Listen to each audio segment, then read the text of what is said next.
Moshe Dayan, Yitzhak Rabin, Uzi Narkis, autant de noms associés à la victoire militaire israélienne en 67. Mais si je vous disais que le roi du Maroc, Hassan II, avait aussi contribué à la victoire éclair de l'État hébreu. Info, Intox, Johanna Binder, bonsoir. Bonsoir. Alors, est-ce que Israël a effectivement gagné cette guerre de 67 grâce à l'aide du Maroc? Eh bien, sans le Maroc, Israël n'aurait peut-être pas gagné la guerre des 6 jours. Alors, tout commence en 1965, on est 2 ans avant que débute la guerre des 6 jours. Les grands leaders du monde arabe se retrouvent à Casablanca. C'est le 3e grand sommet de la Ligue arabe. Alors, vous vous en doutez, le Mossad ne fait pas partie de la liste officielle des invités, mais il est là et il va recueillir des informations cruciales.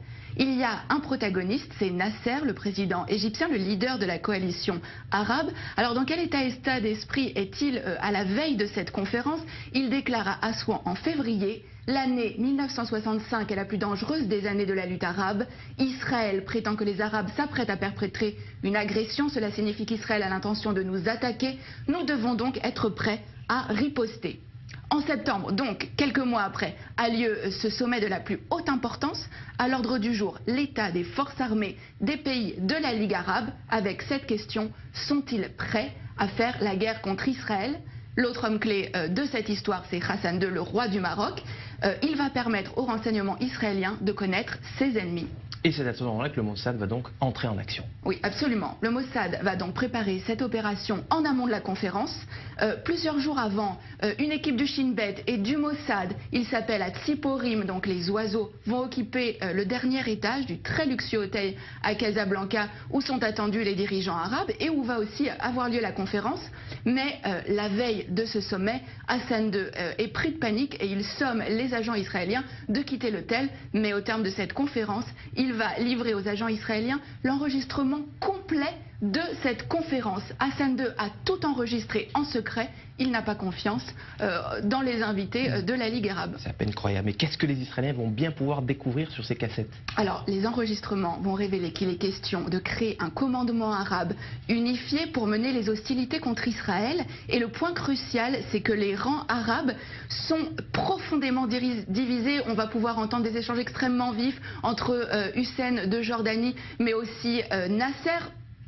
Et alors, ce qui est vraiment important, c'est que les nations arabes vont vraiment révéler leurs faiblesses. Elles ne sont absolument pas préparées pour une guerre contre Israël.